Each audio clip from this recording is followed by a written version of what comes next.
Hello everyone, and welcome to Debonair Cyber. My name is Devin, and in today's video we're going to be continuing down the Intro to Red Team track in Hack the Box. In this next machine called Cicada, we're going to be going over some Active Directory exploitation. We've done some other Windows boxes in the series so far, but we've not done anything that has anything to do with Active Directory, so I am super excited to talk about this one. I hope you're ready. Let's get into it.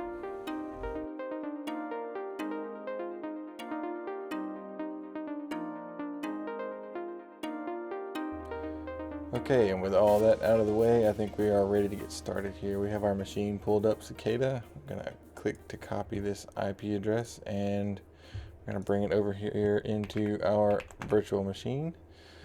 First thing we need to do though is make sure we have connectivity to the environment. I'm going to cd into my Hack the Box and VPN directories here.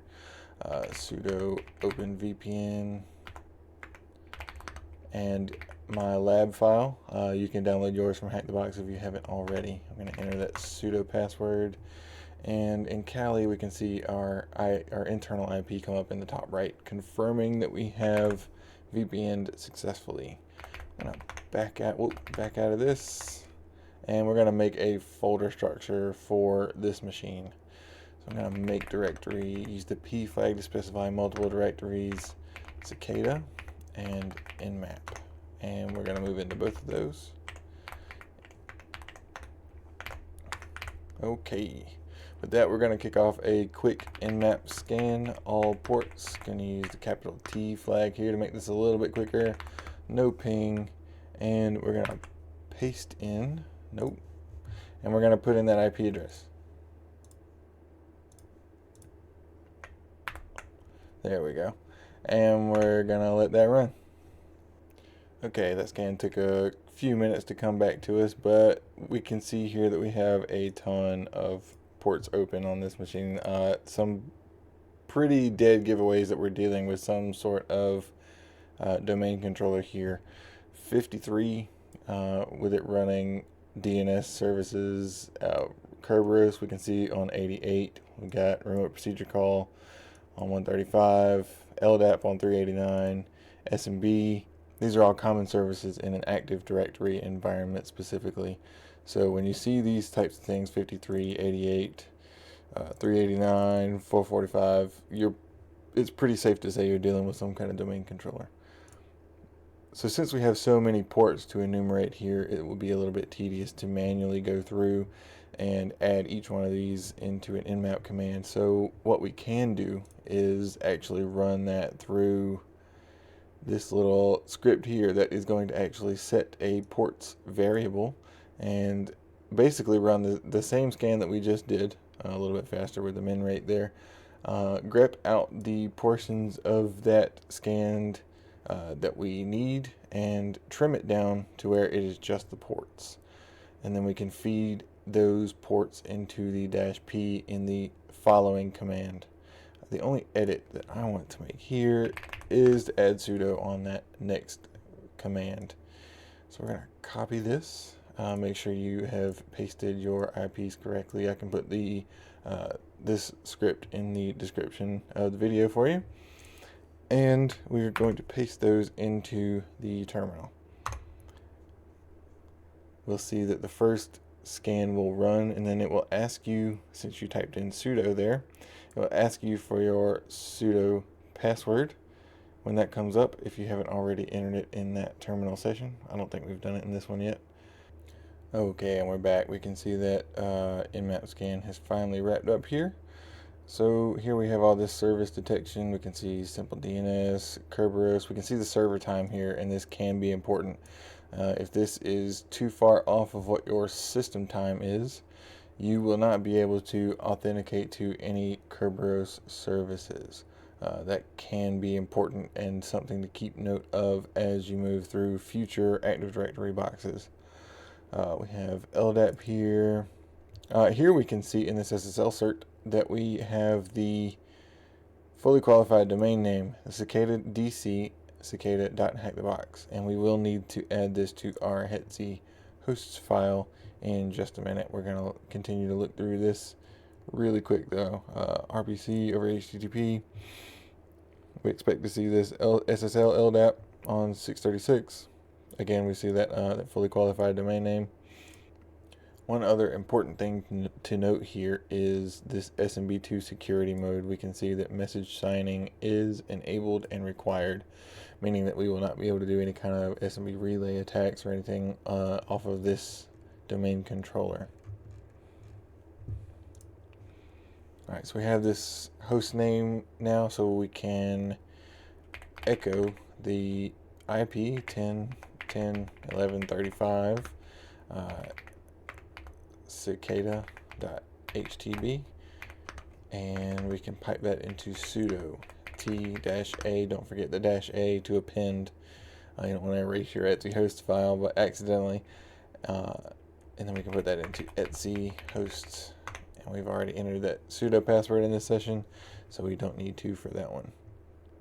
And for the first time in the series, I think we don't have an HTTP port open, meaning that we do not have any web enumeration on this box, which can be a little bit intimidating, right? We don't have a whole lot to go off of here. We found the fully qualified domain name from the nmap scan, and that's it. We weren't given any initial credentials on this box. So where do we go from here? So one of the obvious things that should be screaming at us from this list of open ports right now is SMB on this 445.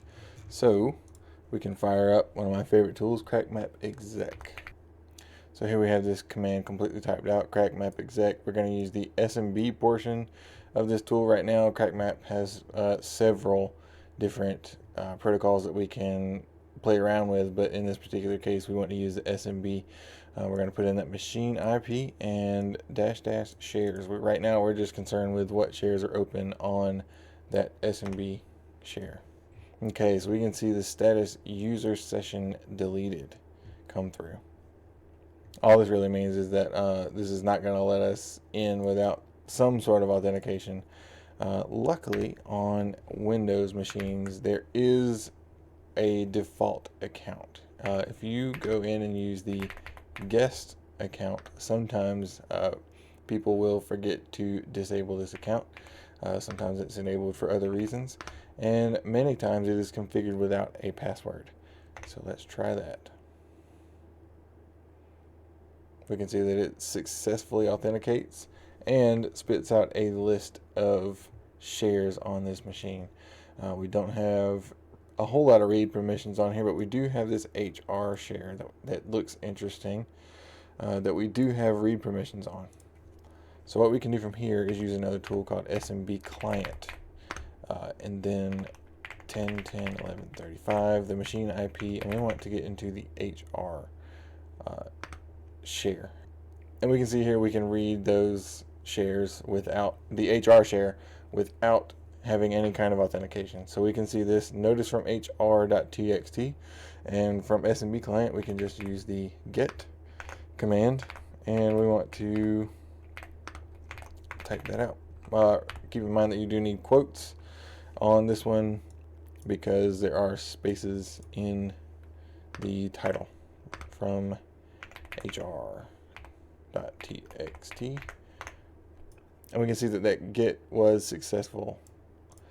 So now we can just exit, and we can see that we have downloaded that file successfully. We can cat that out.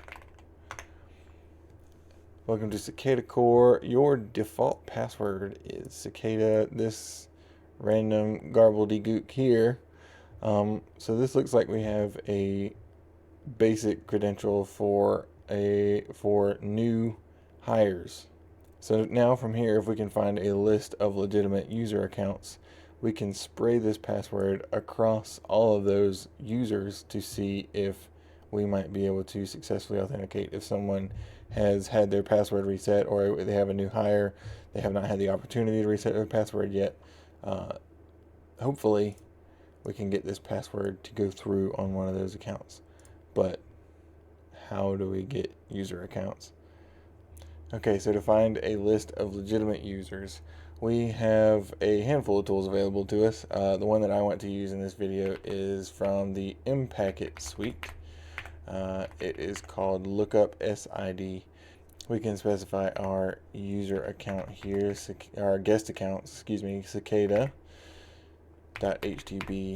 guest at cicada.htb, and we do want to use the no pass option. So basically we're telling this that this is the domain user that we want to use, and at this location, this is, remember we put cicada.htb into our Etsy host file, so we're just calling the host name here instead of the IP. And we're going to let this run for just a second here. We can see that it's pulling in groups, it's pulling in aliases, and it is pulling in users, which is all very useful information to us. We can see if there are any non-standard groups. That would be something that would be interesting to us. I don't see any here, but again, we do have this SID type user. If we wanted to clean this up just a little bit, we can run that again and grep for this SID type user, and we should just pull back a list of legitimate users from the system that we can then spray across with a tool like crackmapexec. Very useful and very versatile tool that we can go and spray that password that we know exists. Alright, so here I've pulled out this list of users that we got from the output here and put them into a text file. Technically, I guess we could add the administrator. Never know. Nope. Administrator account. You never know. Maybe they had their password reset to this thing. But what we want to do from here, I've saved this. I need to resave it now as users.txt.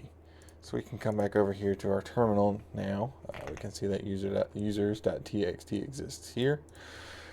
And we can begin to spray this across spray this password that we have across all those usernames. I need to cat out one more time that notice from HR so that we can grab this password. We'll copy that, and we want to crackmapexec SMB. We don't want to use this command quite as it is. Instead of the guest account, we want to put in our users.txt file. And then we can specify that password. We will need a single quote because I think there's some special characters in there, and we're going to let that go.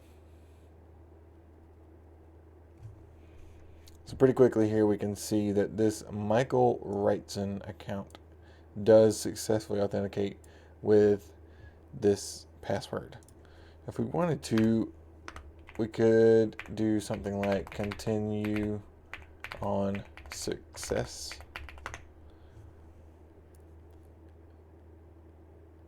and then that would spray across all of them, just confirming, hey, this is the only user account that will work with that password. So now we know for sure. So from here, if you're thinking one step ahead, you may be thinking, hey, now that we have this, why don't we see what kind of shares are available to this Michael user? And that's exactly what we're going to do. Michael Wrightson, we're going to use that password, and then we're going to see what shares he has available. So we see here that we have read access across several of these other shares. So this is good to know, but it doesn't really get us anything further. These IPC, netlogon, and sysvol. Sysvol may be useful to enumerate. There may be some other passwords hidden in there, but let's see. Now that we have a legitimate user account, we can enumerate users on the system from this SMB share. And we can see here this Cicada David.Aurelius account has in the description his password, which is not very good safe practice, but hey. And at this point, we have two sets of legitimate credentials. I think it would be wise for us to begin to put together a credentials file, just so we can keep track of which credentials go where.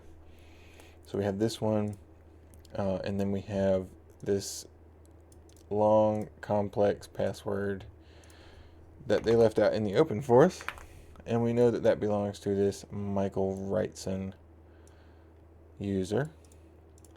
And again, just keeping track of these, they may become useful at some later time. You never know. So once again, if you're following along, probably makes a lot of sense that we're going to come back over here and see what other shares this new access has for us. And this is just a very iterative process from here. We're just getting one step further and just a tiny step further and tiny step further until we hit pay dirt. Alright, so we let that command run. Didn't take too long, but we see here that I've done, once again, enumerating shares with this new David Aurelius account. And we can see that this dev share is available to this user. So once again, SMB client, and we want to go into the dev share this time. Now, we do need to specify a user account, because again, we couldn't even see this share unless we were coming, well, we could see it, but we couldn't read it unless we were authenticated as this user. And we can specify that password here, come back up and copy.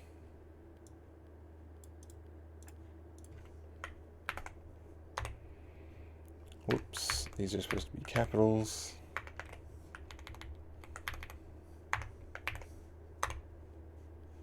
Okay, we did some good RTFM and we just deleted the password, paste it back in here without the quotes this time. And then we get in. Okay, let's see what we have in this. We have a backup script.ps1. So we definitely want to get this. This seems something more technical. Maybe can get us some further access. We want to cat that out. Alright, convert to secure string. We have this password here for the Emily Oscars account. Again, one step further, one step further. Just this tiny one little piece of information after one little piece of information is getting us further and further, and we're burrowing deeper and deeper into this machine. Emily Oscars, copy. And again, keeping track of these credentials is extremely useful. You probably already know where we're going. Once again, back to crack map, all the way back to the beginning of this process. Enumerate, enumerate, enumerate. Okay, and finally, with this crack map accept, this Emily Oscars account. Whoops, I don't know what happened there. With this Emily Oscars account, we do have read over admin and read write over the C drive. So one other thing that we could have been doing iteratively is with each new set of credentials, we could have been checking for shell access, we could have been checking for RDP access. It's not something I've really showcased here, but just the thought process in this case. However, at this point, we do have an account that we could technically go in and enumerate the actual contents of the machine from the C drive, but it is likely that if they have this access, that we could also just as easily just get a shell.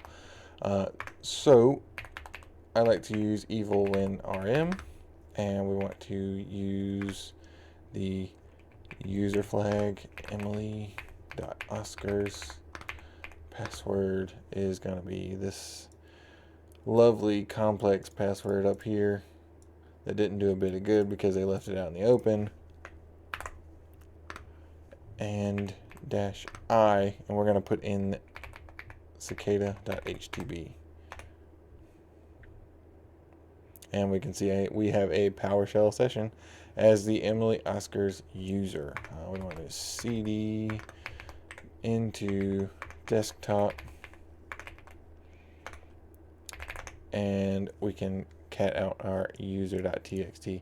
Don't forget, when you're in PowerShell as well, you can just use ls. There's an alias for that for get child item, which is also has an alias in itself, GCI.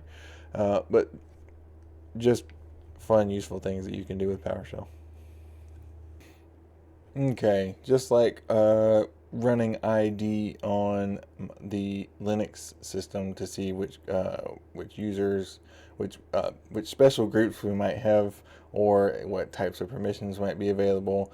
Just as equally important on a Windows machine is the whoami command, but we want to run it with the privileges so that we can see what may be available. Here, this one is particularly interesting. This SE backup privileges. We have we have privileges to backup and restore files. If you're not so familiar with Windows privilege escalation, we can throw this SE backup privilege into Google and just see what comes back. We can see we have a GitHub repo here that talks about Windows local privilege escalation. That looks pretty interesting. Let's see how we might be able to use this. So if you scroll down a little bit, there's some labs set up at the top of this particular cookbook, as they're called. But you can see here, I'm going to make this a little bit bigger for you. You can see here that reg save hklm sam, and then we're going to save that into a file called sam hive. He's using that temp directory that he made here. And then we're going to do the same thing with the system hive. And then finally, we can use Impacket on our local machine after downloading those to dump the contents of the SAM directory. The SAM, and that's going to include all of these NT hashes for, NTLM hashes for all of the users on the system, including the coveted administrator account. So without further ado, let us continue. We can copy this and edit it in our terminal, or in if we really wanted to, we could bring it up into our notes here and edit it there. Copy this one. All right. So instead of saving into ctemp, we could make a temp directory here. Really, we can just save them into our current working directory, and it should be totally fine. We're going to call these SAM and system just for simplicity's sake. So I'm going to paste these commands, copy into the Cicada machine. We can see that operation is completed successfully. Go back and grab the system hive here, copy, paste that in there. We can see that we have SAM and system. So another really cool and interesting thing that EvilWinRM can do is actually help us to download these files without having to do any other type of setting up through SSH or through web transfer methods or anything like that. So we can open up the menu in EvilWinRM and see all of these little commandlets that we have access to. I guess they're commandlets is what you could call them. We're running in PowerShell on it. So we have upload functions, download functions, menu, exit, and this bypass. There are other services as well. The one we're interested in right now is download. So we can download this SAM file that we just made. We can see the progress bar there. Download is successful. Awesome. And we want to do the same thing with the system hive that we just created. This one's going to take a little bit longer. It's a little bit larger of a file. Alright, so that finally downloaded all the way through, we're going to open a new terminal session here so we don't destroy our session with the eval_win_rm in case we need it. I can ls and see that we have this SAM and system file back on our local machine, which is excellent. It's exactly why we want it, because now, if you remember from this file earlier, we need to actually kick up mpacket secrets dump, specify the SAM hive and the system hive that we downloaded, and local. Instead of doing this over the network, we want to make sure that we're doing this on our local system. So let's get to it. Mpacket secrets dump. We want the SAM system, and local. And just like that, we have our administrator hash here. So now what? We have an administrator hash. We could try to go and crack this. It is probably not going to be successful. However, being the versatile tool that it is, eval_win_rm will allow us to actually perform a pass the hash attack, meaning that we don't give the Windows computer a legitimate password, or we give it a legitimate password, but we give it the password hash, the password hash instead of the legitimate password. And this will authenticate us as the administrator on that system. It really is just as simple as changing the P flag into a capital H for hashes. We're going to paste in the second portion, the NT portion of this hash here, and specify once again the host name. And just like that, we are on the system as the administrator account. And in case you need more proof, who am I? Cicada administrator. Back up into the desktop and cat out your root.txt. And with that, I think that's going to be the end of today's video. I'm so excited to be doing this first Active Directory box on the channel. I really enjoy this box. I think it showcases the importance of enumeration and just taking that one step further and one step further and one step further until you finally, like I said, hit pay dirt. You get to a point where you can get shell access to the system, begin to enumerate further from there, and then this box perfectly showcases the manual way to dig into the system, dig into the SAM and system hives, and then bring those back onto your local system and exploit those through some other local tools on your Kali system. If you're enjoying the content here, please don't forget to like and subscribe, and we'll see you in the next one.